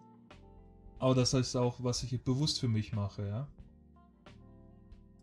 Ich müsste auch nicht mehr Daytrading machen, sondern ich könnte nur von meiner alten Strategie weitermachen und entwickeln. Aber da gefällt mir nicht, weil da kann ich es nicht planen. Weil da sind einfach zu wenige Trades in einem Jahr. Und ich kann das einfach nicht, dieses, was ich meine, so bewusste Planung oder bewusst mein Business so aufbauen und planen, wie viel Geld ich im Jahr verdienen möchte. Und in einem Jahr, 2, 3 Jahren. Dass ich einfach die Möglichkeit habe, wenn ich mich richtig anstelle, ich konsistent bin, meine Strategie 1:1 umsetze. Ja. Und dann kann ich im Daytrading-Bereich auch planen, weil ich habe jeden Tag trade ich und jeden Tag habe ich meine Gelegenheiten. Ich glaube, es gab noch keinen Tag oder doch einen Tag, glaube ich, diesen 3 Monaten, wo ich keinen einzigen Trade gemacht habe. Aber sonst gab es immer mehrere Trades, mehrere Gelegenheiten, jeden Tag in diesen 1,5 Stunden. Und da weiß ich, ich habe jeden Tag eine Möglichkeit, ja, mein neues Leben zu erschaffen, ja, ein neues Leben zu machen, ein neues Leben zu verdienen. Und das Einzige, was mich davor abhält, ist natürlich eine bewusste Entscheidung, will ich es oder will ich es nicht. Und das kommt immer damit, will ich nur spielen, will ich Hobby-Trading betreiben? Ja, so ein bisschen spielen eigentlich, ja, ich gucke noch und ja, ich habe jetzt noch kein Geld oder ja, nee, ich muss noch arbeiten, ich habe keine Zeit oder scheißegal, was es ist, Alter, ich will das.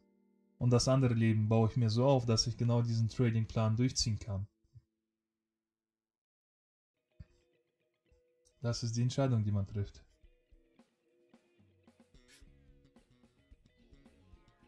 Klingt vielleicht so ein bisschen arrogant, ja. Klingt auch vielleicht hart.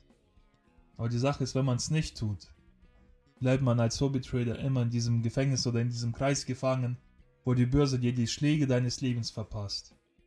Ja, weil du so viel Zeit, Energie, Geld für die Börse investierst und nichts davon zurückbekommst, ist, glaube ich, viel schlimmer über Jahre hinweg. Ja, also für mich auf jeden Fall.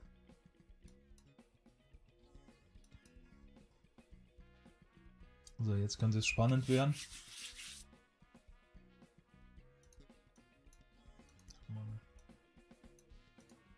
So, mal gucken, ob ich nochmal heute, wie gestern, schaffe, 2 Trades in Trendrichtung überzubringen.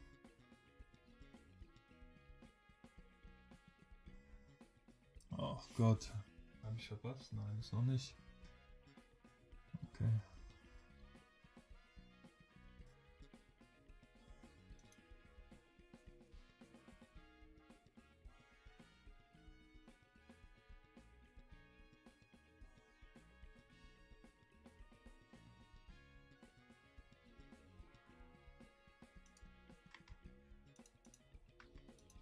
Ich brauche kurz visuelle Hilfe.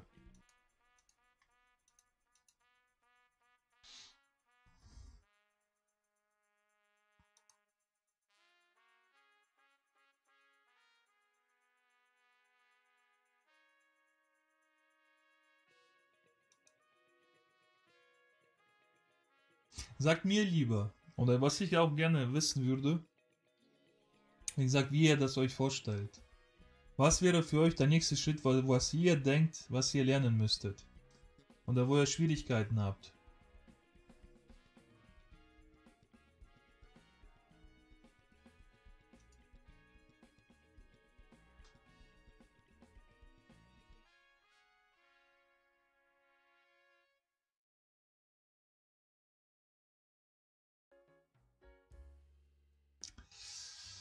Ja.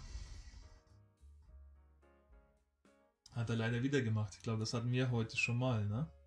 Ja, hier war das genau dasselbe. Er geht, kurzer Schwung geholt, wieder ausgebrochen, neues Hoch erreicht. Und dann direkt so im Fallmodus. Und dasselbe ist so wie hier. Ohne dass er den Trend quasi abwärts nochmal bestätigt hat. Dann ist hoch. Kurz so einen Schwung geholt. Geht aber zwar nicht mehr so hoch. Aber dann nach unten einfach weggebrochen.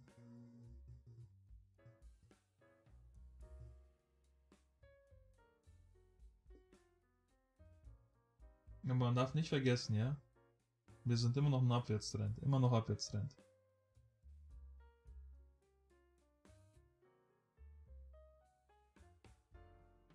Ja, aber guck mal, Giga, du bist immer noch auf der Suche. Das heißt, du weißt nicht, was du eigentlich tradest, sondern du bist immer auf der Suche. Ja, das ist einfach.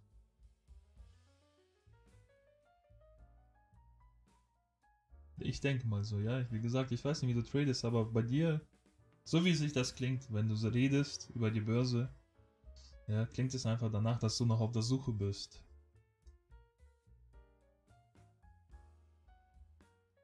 Es ist auch ganz natürlich, wie gesagt, die meisten Trader sind leben lang auf der Suche nach irgendetwas.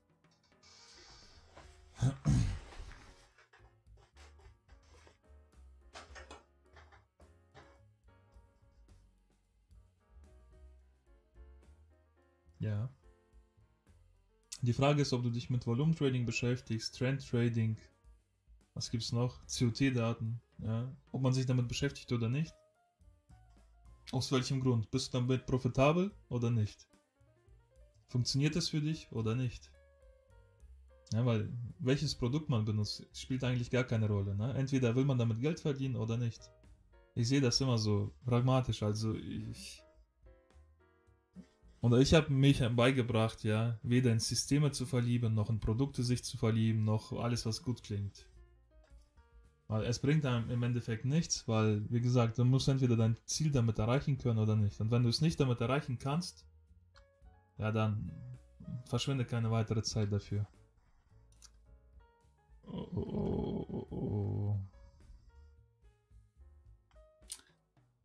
Oh, das ist jetzt ein schwieriger Fall. Schwieriger Fall. Aber ja, wir haben jetzt zwar neues Hoch und hier auch neues Hoch. Ich glaube, ich riskiere mal.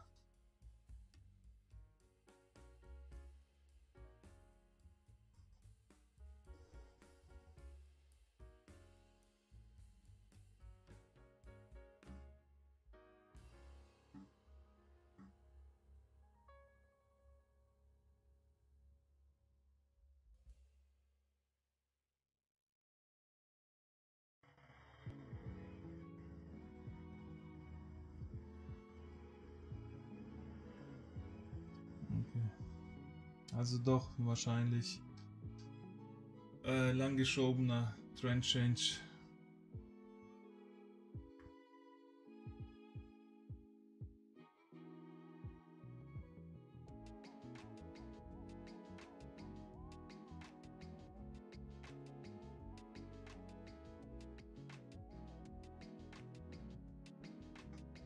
Ich verdiene ein bisschen Geld, aber mein Problem ist Psychologie, meine mentale. Technisch habe ich alles Grünbereich, aber mentalisch habe ich Probleme. Ja, aber das ist ja, das Mentale kommt ja daher, weil du es technisch doch nicht alles drauf hast, wie du denkst.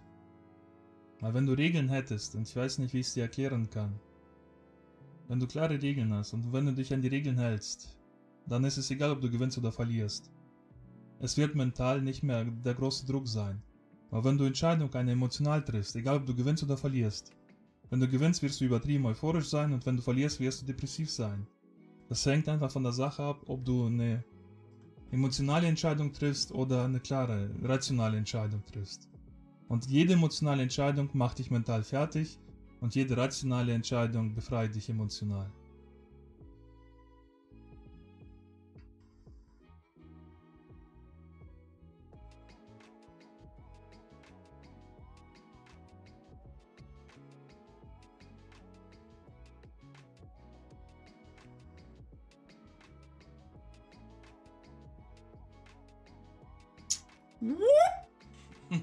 Perfekter Tag. Tag 2. Ja, perfekt. Ja, aber das ist, was ich sage. Emotional, nicht emotional. Es sieht zwar so emotional aus und dass man so kämpfen muss, aber es ist immer wieder dasselbe. Überleg mal, allein im Stream, wo du siehst, über 2 Monate, jeden Tag, habe ich über 150 Trades mittlerweile getätigt. Jedes Mal dasselbe. Und das ist was meine Konsistenz. Es geht irgendwann mal in dein Unterbewusstsein. Klare Regeln. Du wirst einfach nicht mehr mal nachdenken, sondern einfach so im Schlaf klick, klick. Du hast gewonnen, ja Mann. Auch wenn ich jetzt so, das ist nur Stimmung für den Stream. Persönlich, ja, ich war hier, mein emotionaler Level, jetzt ist er hier. Hat sich was verändert oder nicht? Ja, spielt keine Rolle, aber es ist einfach nur, ja, der Unterhaltungslevel auf dem Stream gesehen. So, ich mach mal kurz Tagebuch, ja, weil wie gesagt, wir kommen langsam zum Ende. Ihr könnt euch überlegen, ob ihr noch Fragen habt. Und dann habt ihr gleich die Gelegenheit, jetzt oder nie, bevor wir den Stream beenden, nochmal alles loszuwerden. Wie gesagt, ich danke euch sehr für die Likes. Natürlich freue ich mich falls neue Zuschauer dabei waren, wenn ihr abonniert, die Glocke aktiviert. Weil das finde ich sowieso, hat mir heute sehr gut gefallen. 6 Zuschauer waren dabei, 6 Likes. Das ist tatsächlich wie ich empfinde, ist eine Anerkennung. Und ich möchte mich auch dafür revanchieren, deswegen will ich euch auch helfen, falls ihr Fragen habt. Deswegen sagt mir einfach so aus eurer Sicht, was ist eurer Meinung nach der nächste Schritt für euch, damit ihr entweder anfangen könnt, damit ihr besser werden könnt, damit ihr einen Fehler beseitigen könnt, was auch immer so, was ihr denkt, ihr braucht, um einfach die nächsten Level zu erreichen, die nächsten Schritt zu tun, einfach besser zu werden. Was ist das?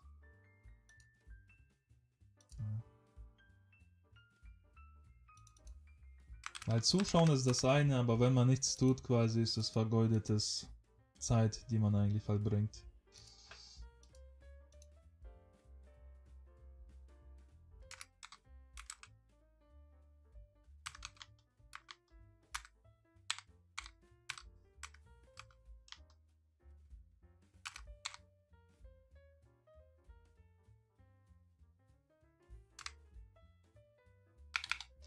Ich trage mal kurz meine Trades ein. Dauert ein bisschen, gerade auf einem anderen Monitor.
Bin gleich soweit.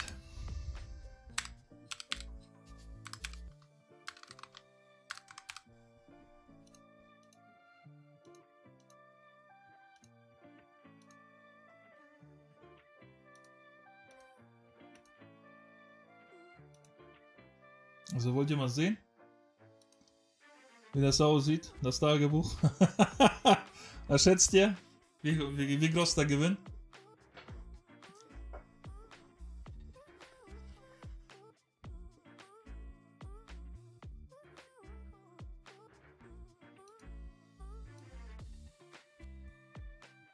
Nein, mein Tagesziel ist, nein, nicht 500. Mein Tagesziel ist 220.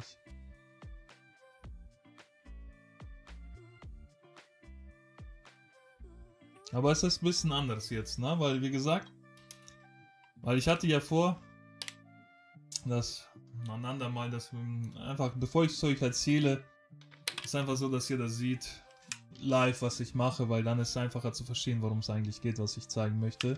Anstatt, dass ich euch erzähle und hier, wenn ihr selber nicht damit macht, ja. Ja, so, na, wir sind gerade bei 34, 40. Oh, wir haben die 50% erreicht. Ich hätte jetzt nicht gedacht, tatsächlich. Aber es sieht fast so aus. Und ich habe ein mulmiges Gefühl. Ja, es sieht so aus, als ob ich nächste Woche wieder Positionsgröße erhöhen muss. Na, es ist knapp, ne? Wie gesagt, es muss gleich noch gucken, ob das tatsächlich noch reicht. Morgen ist noch ein Tag.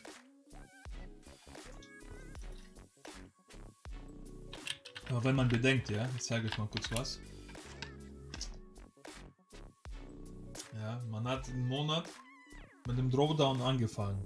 Total abgekackt.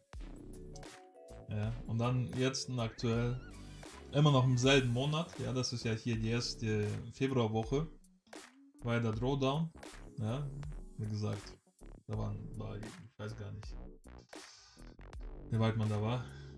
Da war mal kurz plus minus null, sogar leichte Minus.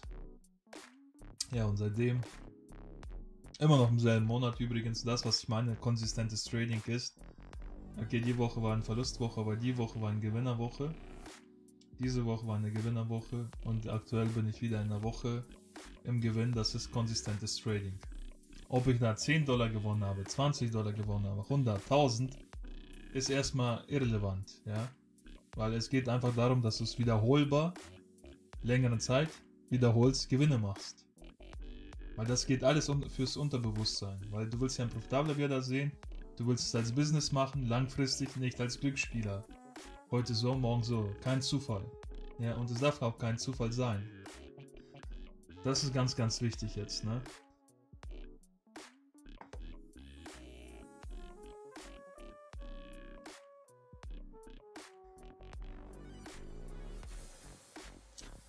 So. Januar hast du angefangen. Ja, ich glaube, Ende mal Dezember war das, glaube ich, die ersten Videos. Weil ich weiß, ich glaube, ich habe noch Zeit vor Weihnachten verbracht.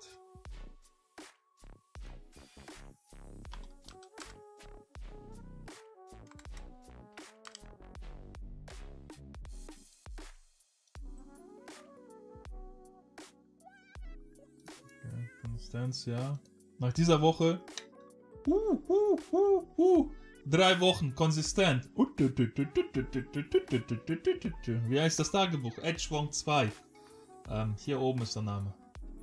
Edgewong 2. Kann ich nur empfehlen. Gefällt mir persönlich sehr gut. Ich benutze es für alles. Also für alle meine Strategien benutze ich das. Ich würde auch empfehlen, weil falls ihr euch das holt, ja, oder kauft, auch ganz wichtig, schaut euch die Videos, wie man das perfekt für euch nutzen kann, ja. Ganz, ganz wichtig. Nicht selber lernen, sondern schaut dem Typen, der das verkauft, wie er sich das vorgestellt hat, welche Möglichkeiten das Tagebuch hat. Das ist unbezahlbar für den Research, um seine Fehler zu sehen, wo es klappt oder nicht klappt, ja. Ist sehr hilfreich. Also, wie gesagt, steht euch selber nicht im Weg.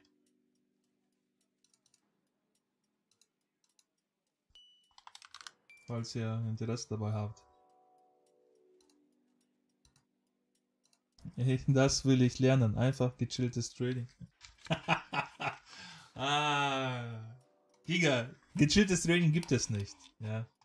Das ist Kopfsache. Entweder, wie gesagt, entweder von Mentalität. Du akzeptierst, dass du es als Trading-Business machen willst. Ernst meinst.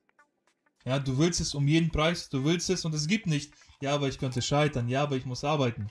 Wenn du merkst, ja, ich will konsistenter Trader werden oder Trading als Business machen. Und bei dir, das war's. Es gibt keine Aber in deinem Gehirn, ne, der sich plötzlich meldet. Aber. Dann ist es easy. Aber wenn du denkst oder sagst, ja, ich will gechilltes Training werden, aber ich muss arbeiten, aber ich habe kein Geld, aber meine Mutter ist krank, aber mein linkes Bein ist zu klein, aber es regnet, aber es scheint die Sonne, aber es ist windig, aber ich habe keinen Computer und so weiter. Wenn du direkt, wo du es noch nicht angefangen hast, Gründe hast, warum es schwierig ist, dann wird es auch leider schwierig. Ja, natürlich, das ist ja der Sinn der Sache. Warum soll man sich ja auch mehr tun? Na, Daytrading ist ja alles Kopfsache. Und man kann sich ja, man weiß es ja bei der Arbeit, von der Schule aus. Wie lange kann man sich am Stück konzentrieren?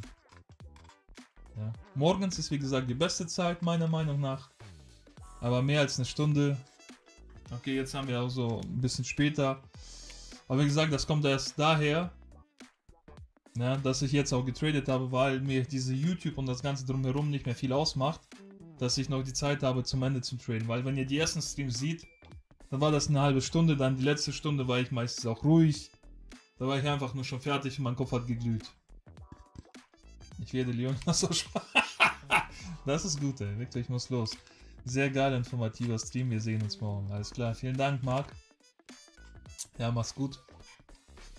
Ja. Wie gesagt, erzähl deinen Freunden und Bekannten darüber. Dann machen wir hier in Gruppensessions. Für mich gibt's keine Bremse, einfach machen, ja. So ist das. Ja. Und einfach machen, auch machen. Nicht nur darüber reden, dass man sagt, dass man machen will. Aber hast du das Gefühl, dass es chillig rüberkommt? Ja. Siehst du nicht in meinen Augen, wie ist diese Anspannung, wo ich manchmal aufhöre so zu reden plötzlich? Das kommt einfach daher, dass es tatsächlich, ja, auch für mich im Kopf kurz abwägen, Signale alle richtig, alle Regeln kurz, ja, okay. Und dann geht's das Timing, weil das Timing ist das Wichtigste. Weil hast du ja auch schon gesehen, ne? Manchmal, wenn du gut einsteigst, ist der Trade safe, bist du sicher durch. Aber wenn du ein bisschen schlecht einsteigst, ja, da kann der Markt kommen, dich ausstoppen und dann in die Trendrichtung gehen. So, habt ihr noch Fragen? Langsam, kommen wir zum Schluss. Hier sind nochmal die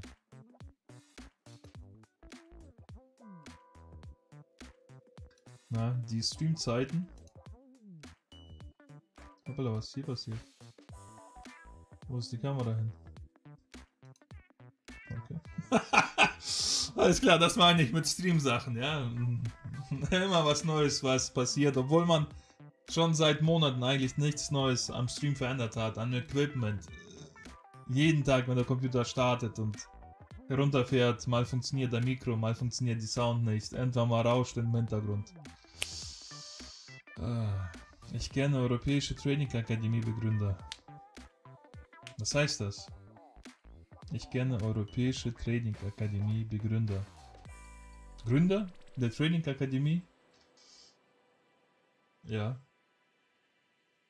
Was machst du mit dem Wissen?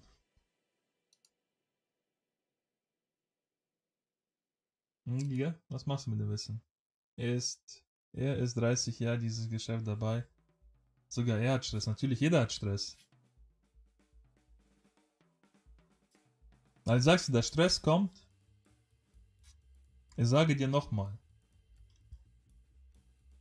Ich hatte zu Beginn, vor ein paar Jahren, sehr viel Stress. Ich konnte nachts nicht schlafen, weil ich gewonnen hatte, weil ich war so euphorisch. Ich dachte schon, ich wandere in das andere Land aus. Ich habe so viel Geld gewonnen. Oh mein Gott, wenn das weiter so geht, bald kann ich die Millionen nicht mehr zählen. Ja, und ich konnte nicht mehr schlafen, weil mein Kopf zu aktiv war. Dann gab es Tage, Scheiße, ich habe das ganze Geld verloren. Wie bezahle ich die Miete? Oh Gott, wovon soll ich leben? Wovon soll ich essen? Scheiße, was mache ich jetzt? Mein Leben ist vorbei. Scheiße, ich habe beides überlebt. Ja, das war so, wo gar keine Regeln, keinen Plan hatte. Und ich sage dir wirklich, je klarer die Regeln, je mehr du alles, was das Trading betrifft, mit klaren Regeln setzt, wann du einsteigst, ganz genau definiert hast. Es gibt keine zweite Meinung. Ja, wann ein Einstieg ist. Wann ein Ausstieg, wann du die Position öffnest, wann du Position schließt. Es darf keine zweite Meinung sein, es ist ein Fakt, ist eine Regel. Und wenn du die dran hältst, wie gesagt, wird es dich befreien. Und je mehr du freie Fragezeichen hast, desto mehr Probleme wirst du haben. Ja, weil das ist alles emotionale Trades. Und dadurch wird es immer dich emotional treffen. Ja. Nachts aufgestanden, weitergetradet, das ganze Geld verloren. Hingelegt, geschlafen wie ein Baby und danach nächsten Tag geweint wie ein Baby.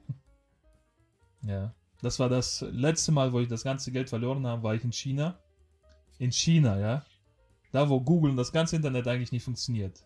Habe geschafft, nachts weil die haben ja 7 Stunden Unterschied, bin ich nachts aufgewacht, an meinen Laptop gegangen. Ja, ich weiß nicht, wie ich es geschafft habe, ins Internet reinzukommen. Vom Internet, nie im Leben kann ich mir normalerweise Kontonummer merken im Kopf. Normalerweise ist es immer aufgeschrieben oder gespeichert. Ja, und das Kennwort. Ich könnte mich plötzlich an beides erinnern, habe es eingegeben in mein Trainingprogramm, plötzlich war ich drin, habe eine Position eröffnet, habe das ganze Geld verloren in China.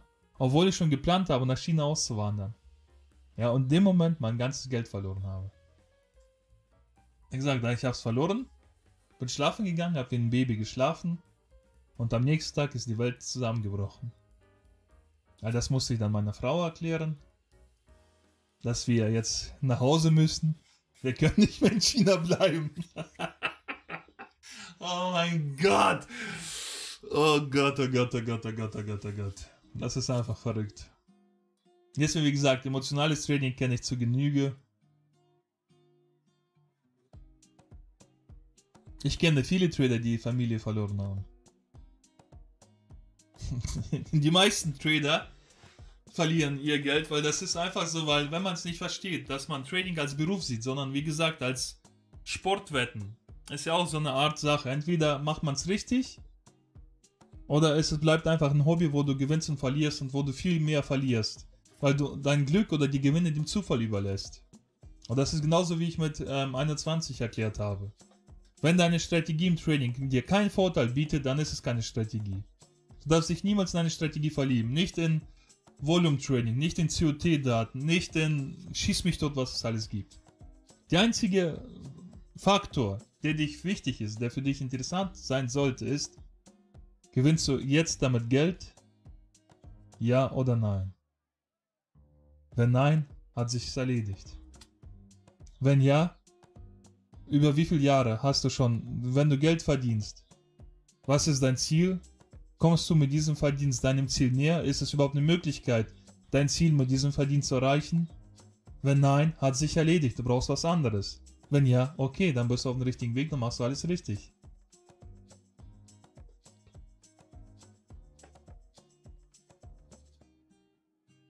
Aber mit gewerblich, das meine ich gar nicht so dieses gewerbliche Beispiel, sondern dass man, wie gesagt, es ist einfach Verpflichtung. Ich weiß nicht, ob du schon mal selbstständig warst. Weil ich weiß, wo ich das erste Mal selbstständig geworden bin, obwohl man eigentlich nur ein Papier, ja, beim Ordnungsamt oder Stadthaus eingegeben hat, ja, ich will mich selbstständig melden, aha, was wollen Sie tun? Ja, das und das. Unterschrieben, das war's. Mehr war es nicht, du hast einen Zettel bekommen, Gewerbeanmeldung.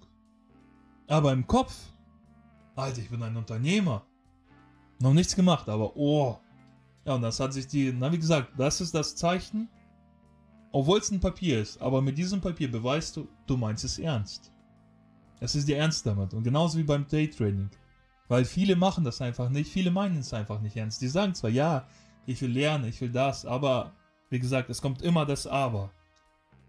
Es kommt immer das Aber, warum sie es nicht tun und warum sie trotzdem lieber Geld verlieren, anstatt diesen unangenehmen Weg gehen, was Neues erfahren, Neues ausprobieren. Und wer weiß, vielleicht findet man den Weg, den man sucht. So, ich bin zu philosophisch heute, es ist 17:05 Uhr. War nett, wie immer mit euch allen, ja. Danke, dass ihr aktiv im Chat mitgearbeitet hattet. Du, Liga besonders, du bist der aktivste von uns allen. Ja, ich hoffe, du hast auch was von diesem Stream, dass es dir Spaß macht. Wie gesagt, für alle Zuschauer, die da waren, für dich, Giga auch, für Mark. Na, wer war da noch? Ja. Und sein Kollege, auf dessen Name ich jetzt nicht komme nach 1,5 Stunden Streamen, tut mir leid, aber ich weiß, wer du bist. Und auch vor dir ziehe ich den Hut, dass du deinen Kollegen hergebracht hast. Danke dir. Ja, aber was ich sagen will, das Wichtigste ist für euch selber, für mich, für euch, spielt keine Rolle. Aber das, was ich euch für euch geben will, möchte, ist, dass ihr tatsächlich euch mal Gedanken darüber macht, was wäre für euch der konkrete nächste Schritt. Das heißt, vielleicht seid ihr schon Trader, vielleicht nicht. Und ihr überlegt noch oder seid schon dabei, mit dem Trading anzufangen oder ihr überlegt, mit dem Trading anzufangen. Dann erzählt mal, was sind eure Schritte, wie habt ihr das geplant, was habt ihr vor, wie wollt ihr das umsetzen. Vielleicht kann ich euch helfen. Vielleicht müsst ihr bestimmte Sachen gar nicht gehen, irgendwelches Geld bezahlen, irgendwelche Umwege, um das Ziel zu erreichen. Müsst ihr vielleicht gar nicht. Vielleicht gibt es eine Abkürzung, vielleicht, wie gesagt, ich habe schon so ziemlich alles an der Börse erlebt. Danke, Victor, klasse. Unterhaltung ist gut, sonst ist langweilig. Was heißt das? Unterhaltung ist gut, sonst ist langweilig. Was ist das sonst? Also die Börse stinkt langweilig, ja. Deswegen, wie gesagt, ich mach's eine Stunde. Es ist ein langweiliger Prozess. Insbesondere, wenn man sich länger damit beschäftigt. So, danke dir. Dann wie gesagt, an alle nochmal Daumen hoch, abonnieren und die Glocke aktivieren. Wir sehen uns morgen. Bis dann. Bye bye.